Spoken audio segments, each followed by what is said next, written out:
New York merkezini yeniden yarattılar. Bir salgın canlandırması yaptılar. Ruslara gösterdiler ve virüsü sattılar. Moskova'da bir salgın simülasyonu yapıp Amerikalılara sattılar. Tokyo'da da yaptılar. Çinlilere sattılar. Çin'de salgın yarattılar. Japonlara sattılar. Kesinlikle.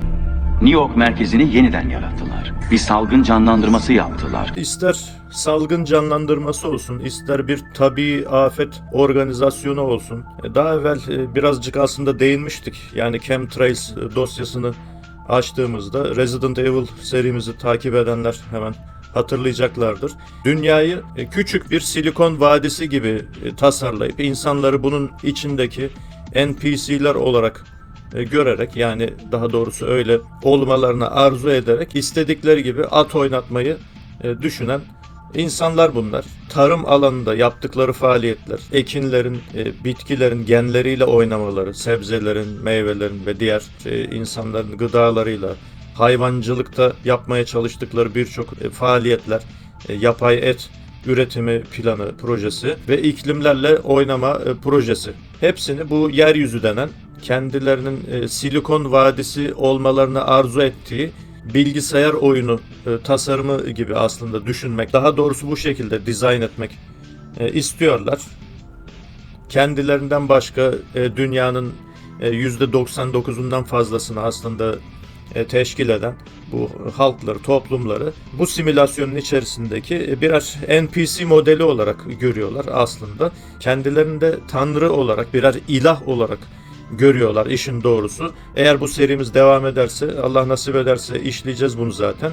Bu bölümümüzün konusu çok bahsedildi, çok konuşuldu. O yüzden çok teferruatına girmeden bizim de bu noktada bir sözümüz, kaydımız bulunması açısından harp silahlarının, daha doğrusu harp teknolojilerinin amacının ne olduğu, gerçekte böyle bir teknolojinin var olup olmadığı, var ise maksadının ne olduğu üzerine bir perspektif sunalım dedik. Şimdi buraya kadar anlayacağınız üzere Resident Evil serimiz aslında Zülfiyar'e dokunan bir takım konuları Resident Evil serisini biraz merkeze çekerek aslında daha rahat girebilmek, bu hususları biraz daha rahat masaya yatırabilmekti yani. Bu seriyi takip edenler artık anlamışlardır büyük ihtimalle. Ya da isteyen tüm bunların hepsini, tamamını birer parodi olarak görebilir. Tabii açık uçlu. İsteyen parodi olarak görsün. Görmeli de zaten.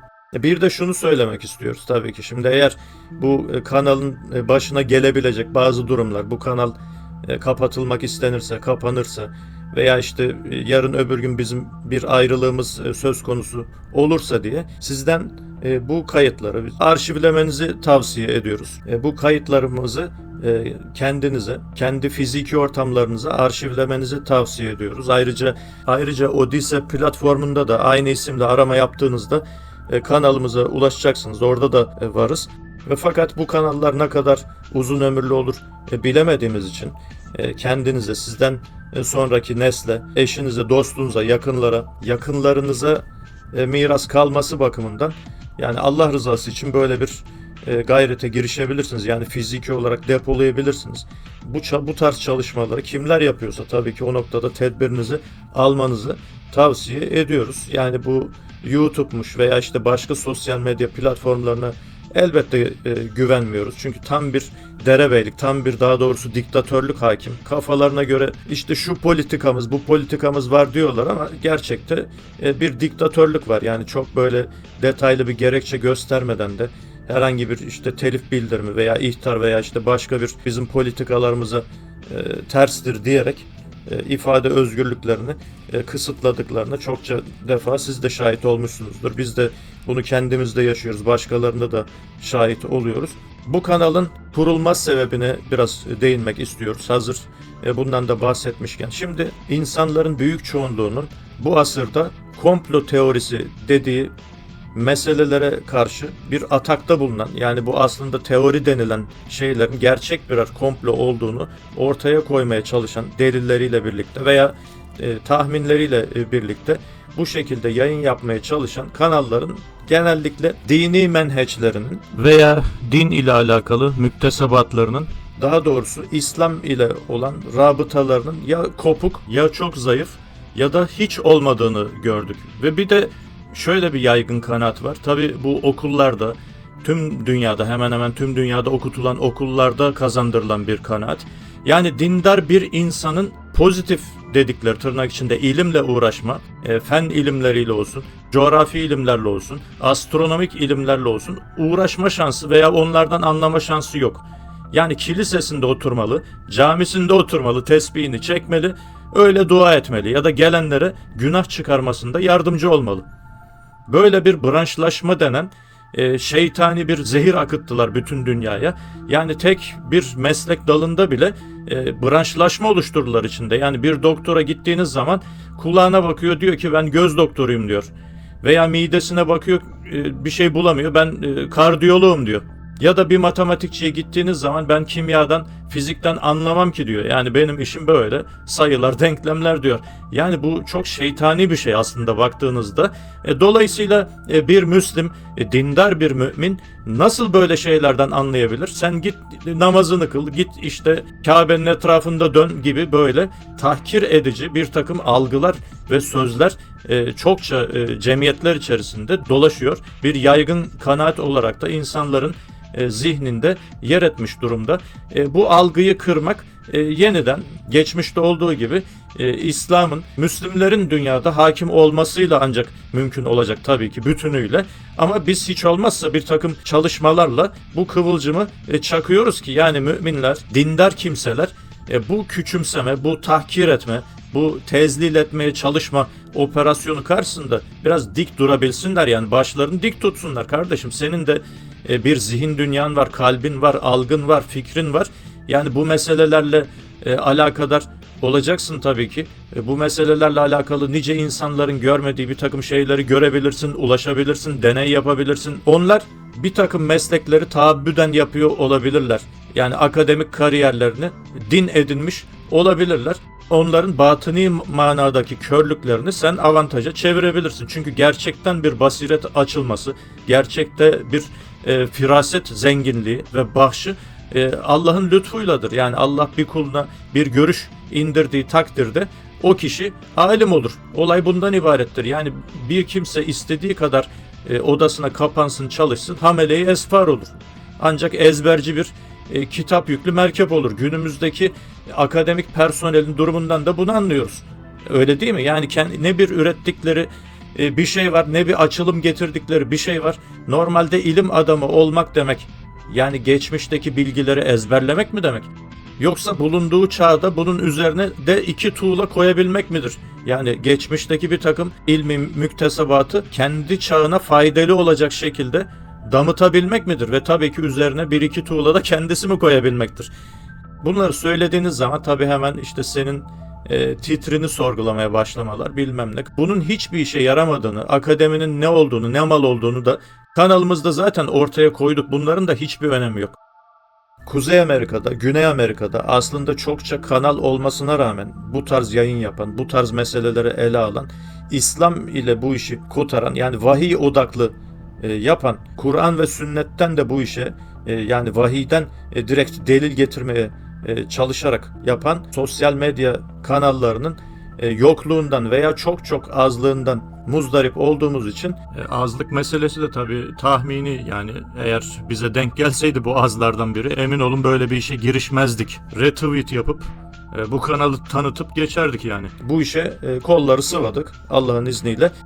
Sizlerden bu noktada destek beklemiyoruz. Yani aslında desteği bir tek Rabbimizden bekliyoruz ama kendimizi tanımlamak, kendimizi size izah etmek ve naçizane maksadımızı ortaya koymak ve şeffaflık açısından bu izahatı lüzumlu gördük. Yok abone olun, yok işte şöyle paylaşın, çoğaltın demiyoruz. Çünkü bu işlerin yayılması, çoğalması tek bir varlığın elindedir. O da hepimizin sahibi olan, mutlak güç ve otorite sahibi olan alemlerin Rabbi Allahu Teala'dır. Bu kaydı şu anda dinlemekte olan sizler de eğer bir hayır varsa zaten bu işe müsbet manada yardım edeceksiniz. Ya kendinizin müstakil çalışmalarıyla ya da bu tarz yapılmış çalışmaları nakletmek veya üzerine 2 tuğla da siz ekleyerek zaten gerekli desteği vereceksiniz Allah'ın izniyle. Herhangi bir destekte bulunmayacak olanlar ise veya köstek olanlar ise zaten köstek olacaklar. Yani kalbinde bir hayır yok adamın. Zaten kıblesi Birleşmiş Milletler, NATO adamın. Yani bu adamdan bize ne fayda gelecek? Zaten bu adama karşı izzetsiz bir şekilde, onursuz bir şekilde yok işte abone ol, yok işte bize şöyle yardım et demenin, küçülmenin hiçbir anlamı yok. Buradan hiçbir kardeşime de bunu tavsiye etmiyorum. Yani sosyal medya merkepliği ile, influencerlık ile nereye kadar şimdi sen o sistemin bir kölesi olmuş oluyorsun. Ekrana bağlı, tamamen ekranın karşısında bütün hayatını yaşayan, muhtemelen obez. Ya da sonu obezliğe varacak bir asalak olarak mı hayatını geçireceksin? Uzatmamak gerekirse asıl bilgi kaynağı, asıl ilim irfan kaynağı olan vahiyden, Allah-u Teala'nın bize intikal ettirmiş olduğu vahyi ilimden, yani Kur'an'dan ve sahih hadislerden yola çıkılarak gerçek bir ilim inşa edilebileceğine inanıyoruz. Tüm müminler de böyle inanıyor zaten. Ve son olarak şunu da söyleyelim tabii ki. Vahiy olmasa Allah seçtiği kullarına, rasullerine, nebilerine temizliğin nasıl yapılacağından, bir kıyafetin nasıl dikileceğinden tutun da ekinin nasıl ekilip toprağın nasıl sürüleceğine kadar, hangi bitkilerin yenilip faydalı olduğu, hangilerinin zararlı olduğuna kadar, tıbbi birçok ilme kadar eğer bildirmemiş olsaydı insan nesli bu zamana kadar ulaşamazdı. Yani İnsanoğlu tamamen şans eseri günümüze kadar gelmiş değildir. Bunu bugün de görüyoruz. İnsanın bu zamana kadarki tekamülü diyeceğiz ama biraz komik olacak. Şimdi tekamül pozitif yönde bir terakkiyi genelde anıştırır. Yani onu düşündürür. Ancak günümüze baktığımızda yüzlerce sene evvel insanların o zamanki düşünüşlerinden, o zamanki teknolojik gelişmelerinden aslında çokça geride olduğunu görüyoruz. Yani bunu işin erbabı ehli bilecektir. Yani burada şimdi bu meseleye uzun uzun giremeyiz tabii, konunun sapmaması bakımından. Ancak bu kanal minvalinde çalışmalar yapmaya, size sunmaya devam edecek olursak, Allah bunu nasip ederse zaten göstereceğiz size.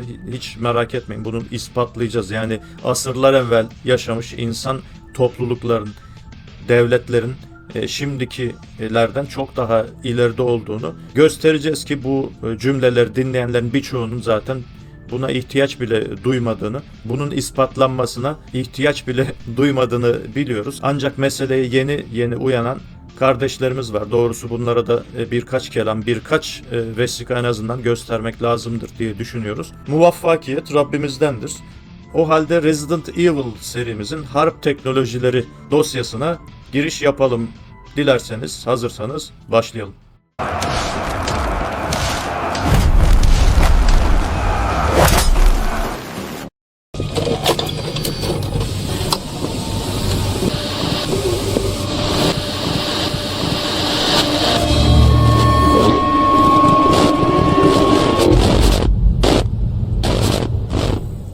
Küresel ısınma nedeniyle kutuplar 80 sene içinde eriyecek. Dünyanın yerleşim yerlerinin %90'ı sular altında kalacak. Kontrolsüz nüfus artışı 50 sene içinde yiyecek üretiminin önüne geçecek. Kıtlık ve savaşlar yaşanacak. Bu bir varsayım değil, bunlar gerçek. Resident Evil Final Chapter'da 2016 yapımı Umbrella şirketinin üst düzey tabii araştırmacı, baş araştırmacısı diyebileceğimiz tırnak içinde bilim adamı diyor ki küresel ısınma nedeniyle, küresel ısınma tabii çok önemli bir kavram bunlar için. 10 yıllardır bir türlü istedikleri derecede ısındıramadılar dünyayı. Ancak bütün dünyaya bunu pompalıyorlar. 80 sene içerisinde kutuplardaki buzullar eriyecek. Dünyanın yerleşim yerlerinin %90'ı ise sular altında kalacak bu sebeple diyor. Yani 10 yıllardır bu projeyi bir türlü hayata geçiremedi haspam. Yani bir türlü o kadar uğraştılar, ettiler. Fakat bunun için çalışıyorlar doğrusu. Yani suni yollarla harp teknolojisi dediğimiz teknolojiyi geliştirerek onun kaynağı ile alakalı daha sonra bilgi vereceğiz Allah nasip ederse. Nereden çıktı bu teknoloji diye. Ve sonra devam ediyor. Yiyecek kıtlığı yaşanacak ve bu sebeple ve diğer tali sebeplerle de savaşlar, insanlar arasında büyük çaplı savaşlar olacak diyor. Yiyecek kıtlığı meselesinde bu suni kıtlığın neden ve nasıl oluşturulduğu ile alakalı daha doğrusu. Günümüzde de çünkü bu savaş devam ediyor. Yani yiyeceklerin ulaşımının, organik yiyecek üretiminin, imalatının insanlara sunulmasının kısıtlanması, önüne geçilmeye çalışılması ve kısıtlanmanın meydana getirdiği fiyat artışları, kendilerinin piyasaları düzenlemesi, insanların en basit diyecekleri bol miktarda her yerde ekseniz yetişebilecek sebze meyvelere bile çok pahalı olarak ulaşabilmeleri. Yani insanların domatesi, soğanı, patatesi, elmayı, armutu bile çok yüksek fiyatlardan alabilmeleri, giderek pazarların bir manav kılığına büründürülmesi, bilhassa büyük şehirlerde. Bu tabii ki bilinçli yapılan bir organizasyon. Yani piyasaların yükseltilmesi, piyasaların fiyatların rayicin böyle giderek tavanlara vurdurulması, halkın giderek fakirleştirilmesi, yiyecek içecek yanında yani suya ulaşımın bile çok masraflı hale getirilmesi. Halbuki arzın dibi bütün su yani. Yani su, hatta petrol ile alakalı da önümüzdeki belki dönemde bir çalışma yapacağız. Bu kaynakların insanlar için neredeyse ama tırnak içinde neredeyse sınırsız, sonsuz olduğu, yani hep ama tükenecekmiş gibi böyle bir korku içerisine insanoğlunun hapsedilmek istendiği ile alakalı evvelki kayıtlarımızda da birçok kez böyle değinmiştik yani veya kıyısından köşesinden geçmiştik. Peki şimdi suni kıyamet ya da bir takım içtimai dizayn çalışmalarıyla hedeflenen nedir? Tabii ki harp teknolojisini çok burada etkin olduğunu göreceğiz. Yani suni kıyamet veya insanları konsolide etme, kendi istedikleri şekilde bir hizada tutma veya nüfuslarını kontrol etme ve tabii ki kendi istedikleri inanç ve din oluşumunun içerisine hapsetme. Hepsi birbiriyle alakalı meseleler.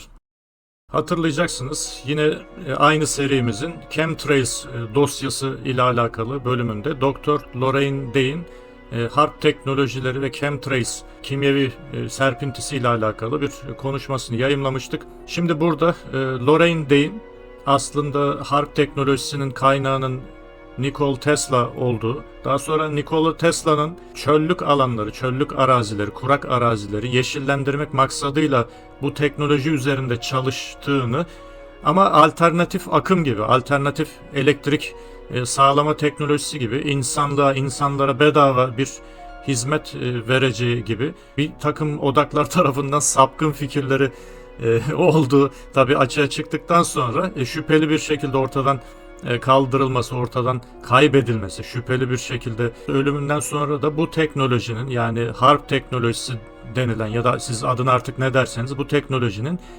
insanlığın aleyhine çalıştırıldığını görüyoruz gibi sanki. Started much earlier than that. Nikola Tesla was probably the most the brightest inventor ever. He has over 300 patents in the U.S. Patent Office.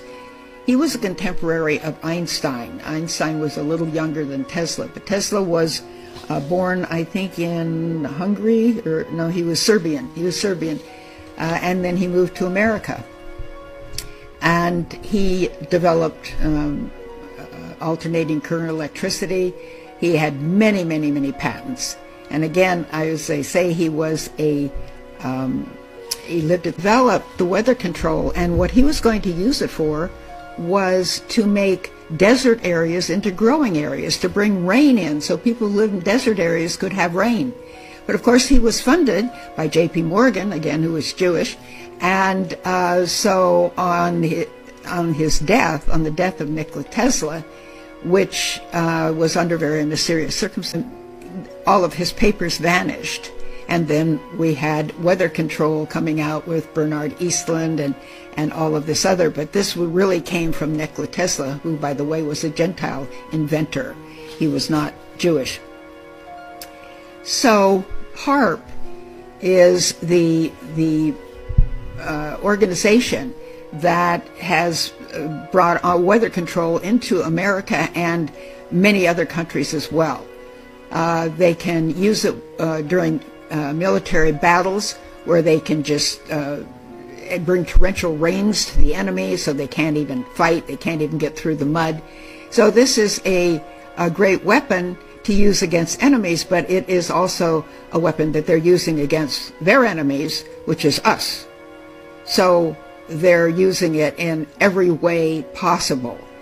Again, it started in 1976, which was the 200-year anniversary of the supposed independence of America, and it's been going on ever since.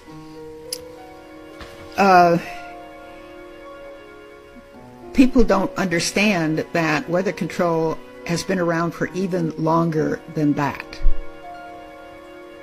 Way back 4,500 years ago, in the flood. Hadi.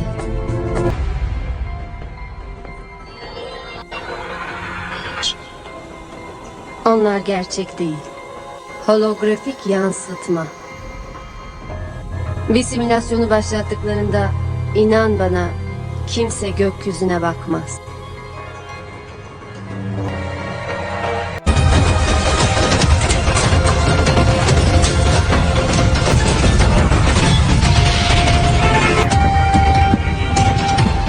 Ada Wong'un söylemiş olduğu bu söz, yani simülasyon başladığı zaman kimsenin gökyüzüne bakmayı artık akıl edemeyeceği. Orada tabii gökyüzüyle direkt ilişkili bir simülasyon var. Bunu görüyoruz. Yani salgın tatavaları başladığı zaman, bir yerde bir deprem olduğu zaman ya da bir sel olduğu zaman bunun arkasında suni bir tetikleyici olamayacağı ile alakalı kesin bir kanaat ortaya koyduğunu, insanların çoğunun medyanın peşine düştüğünü, peşine gittiğini, oradaki konsolide ediciler, algı memurları nasıl bir senaryo yazıyorlarsa insanların da ona inana geldiklerini bugüne kadar hep gördük. Yalnız burada Ada Wong'un söylemiş olduğu akledebilenler için, tefekkür edebilenler için bir öğüt, bir tavsiye niteliği taşıyor. Önce insanlığın bakın konut tipleriyle çok ilgilenerek, özellikle ilgilenerek gökyüzüyle bağlantısını, tabiat ile bağlantısını sistematik bir şekilde kesiyorlar. Ondan sonra gerçekleştirecekleri herhangi bir senaryoda, bu deprem olabilir, sel olabilir, herhangi bir salgın olabilir, hatta UFO senaryosu olabilir. İnsanların artık sorgulamaktan, tefekkürden, düşünceden, fikretmekten yoksun bir şekilde bu dalgaya kapılıp gideceklerini gösteriyor. My name is Joseph Spencer. From May 1970 to October 1997, I served the United States government as a top secret operative, but not in a category that is commonly known or understood. I was known as a man in black. Following 7 years acting as a counterintelligence agent for the CIA, I was recruited for a new assignment that entailed working within above top secret operations. I was aware of the black budget projects, but never knew the context of them due to their high level of secrecy. Even the president was denied access to their inner workings. Annually, billions of dollars are poured into black projects, which operate without any supervision or intrusion. They have full autonomy. Get ready for this. In 1994, the World Population Summit in Cairo, Egypt, had 160 nations participate, where they all agreed that the human population was out of control and must be stopped because the world is running out of resources. An agreement was formed that would mandate the reduction of humans from 6 billion to 800 million by the year 2030. This meant finding a method or methods to wipe out nearly 95% of the population. Solutions were discovered, investigated, tested, then created, and have been in full force since. Şiddetli enerjinin aslında atmosferi ısıtarak hava durumu değişimine neden olması. Harp hava durumu değişimleri için kullanılıyor. Ordunun kendi kayıtları bunu kanıtlıyor. Bunu kendi belgelerinde itiraf ettiler. Yine de halka karşı inkar etmeyi sürdürüyorlar. Harp, dünyanın çeşitli yerlerinde bulunan çeşitli ELF vericilerinden biri. Bu vericiler koordinasyon içinde çalıştırılırsa potansiyel olarak dünyanın herhangi bir yerinde hava durumunu değiştirebilir. Devasa yağmur fırtınaları ya da kıtlıklar başlatabilirler. Atmosfer ısıtılarak, kasırgaların yönü değiştirilebilecek yüksek basınç kubbeleri oluşturularak onları bile yönetebilirler. 1987 ila 1992 yılları arasında Kaliforniya'da Amerikan tarihinin en şiddetli kıtlığı yaşandı. Ekinler ve canlılar ölüyordu. Gıda fiyatları yükseliyordu. İnsanlar dehşete kapılmıştı. Bazı araştırmacılar, Kaliforniya kıtlığının nedeninin gizemli şekilde yavaşlayan bir yüksek basınç sistemi olduğuna inanıyor. Birleşik Devletler kıyısının 1200 kilometre açığındaki sistem denizden gelen Pasifik havasının ve nem akışının olağan akışını kestiği düşünülüyor. Atmosfer savaşının belirgin unsurlarından biri makul bir şekilde inkar edilebilirlik yönüdür. Doğayı sizin işinizi yapabilecek şekilde kullanabilirseniz, ülkemiz gibi birçok ülkenin ünlü olduğu şekilde gizli savaşlar başlatabilirsiniz. Kimyasal izler harpla koordineli şekilde kullanılıyor. Düşman hava sahası üzerine metal oksit püskürtülüyor. Ardından bu metal oksitleri ısıtmak için harpın ELF dalgaları üzerlerine gönderiliyor. Ve gökyüzünün sıcaklığı 50 santigrat dereceye varan ölçülerde değiştiriliyor. Böylece normalde bulut oluşturarak yağmur üretecek olan su buharının toplanması engellenmiş oluyor. Kimyasal izler püskürtmenin tehlikelerinden biri bir kurutucu etkisi göstererek havayı daha da kurutması. Diğer bir ifadeyle bu kimyasal parçacıklar atmosferi kurutarak kıtlık oluşumuna yol açabiliyor.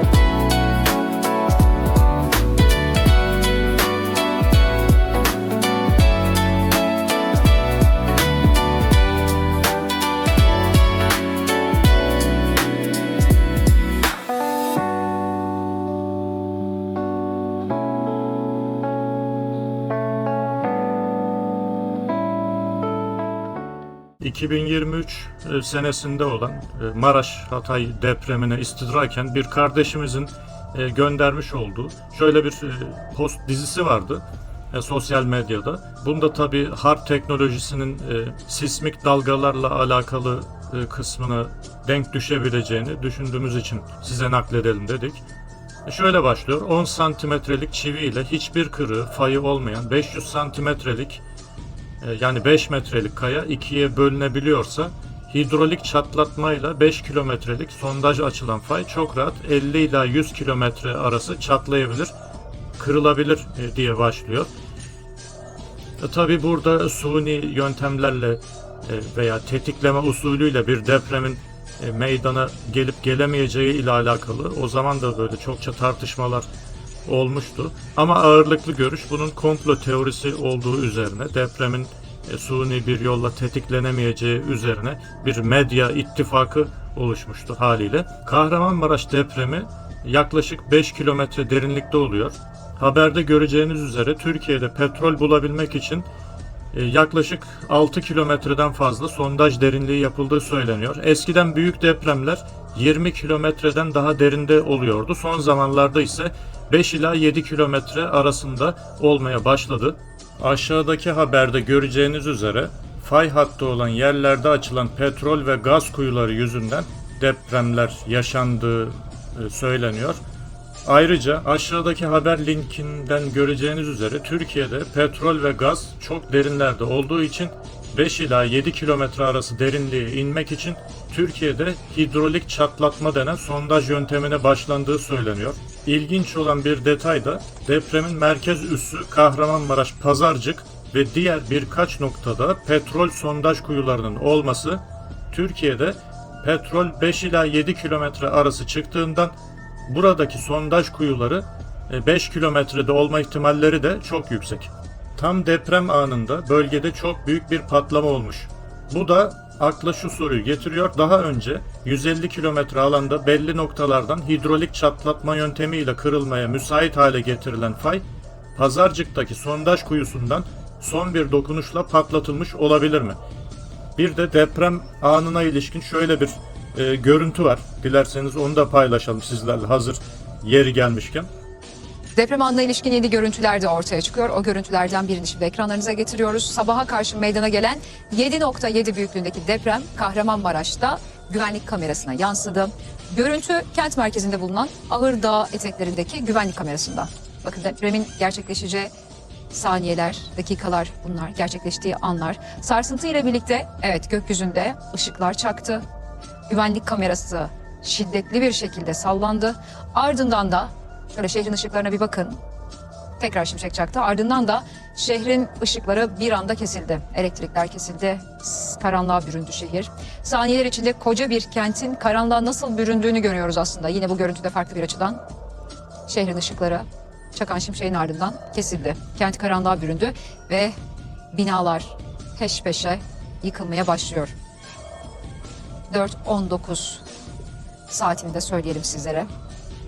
6 Şubat'ta saat 4:20 şu anda deprem gerçekleşti. Bu gördüğünüz deprem bombası Google'a girip Earthquake Bomb yazdığınızda karşınıza görseller ve videolar çıkacaktır. Belki çok uçuk gelebilir ama eski depremler derinlerde olurken Türkiye'deki son büyük depremlerin yüzeye çok yakın, yaklaşık 5 kilometre civarında olması kafa karıştırıcı. Sonuç olarak deprem tetiklenebilir fakat bunlara bakarak Kahramanmaraş depremi kesinlikle tetiklenmiştir diyemeyiz. Ancak orada 500 senedir olmamış depremin nokta atışı zamanının bilinmiş olması hiç de normal değil.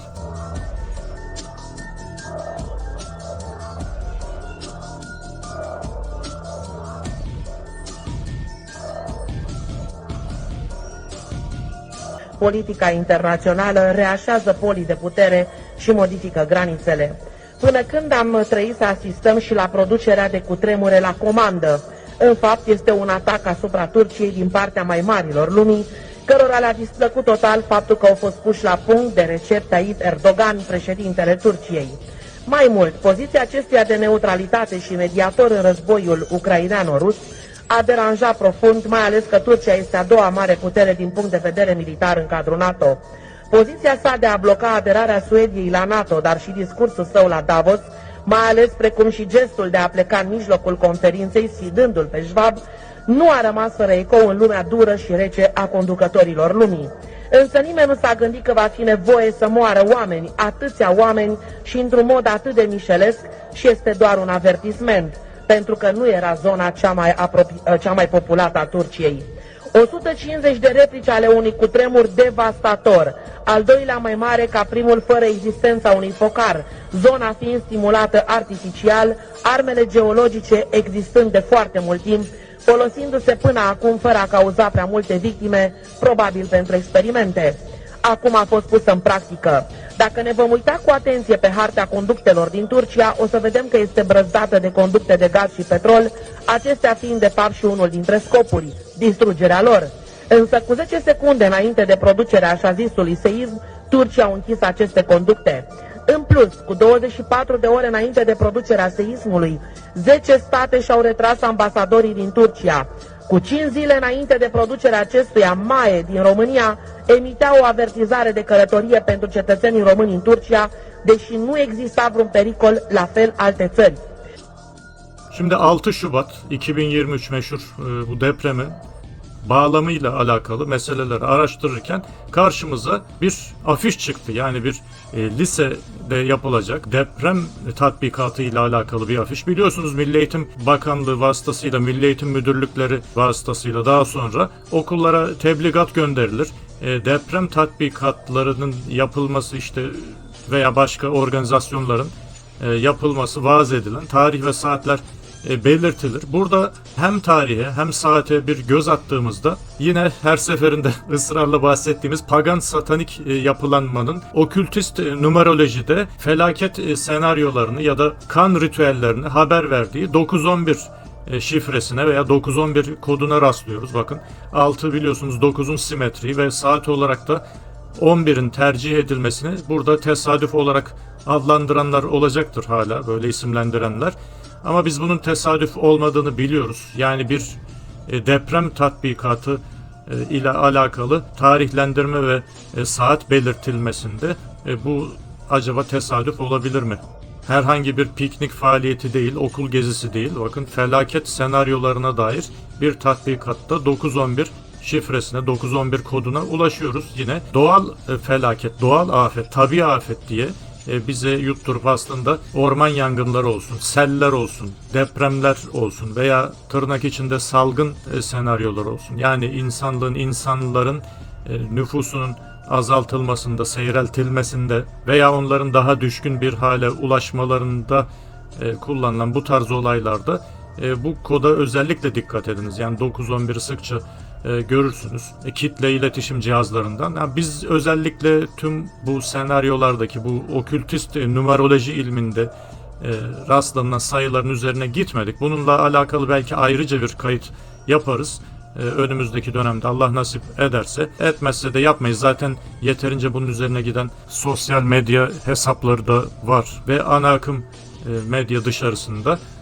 Ama belki biz de yaparız. Harp teknolojisi şu anda insan şeytanı diyebileceğimiz bir takım güruhun elinde bir oyuncak olduğunu biz düşünüyoruz, tahmin ediyoruz. Siz aksini düşünüyorsanız ya da bunun Tesla'nın icadı olmayan başka yerden gelen bir teknoloji olduğuna dair bir malumatınız varsa yorumlarda belirtirsiniz veya bize elektronik posta olarak gönderebilirsiniz.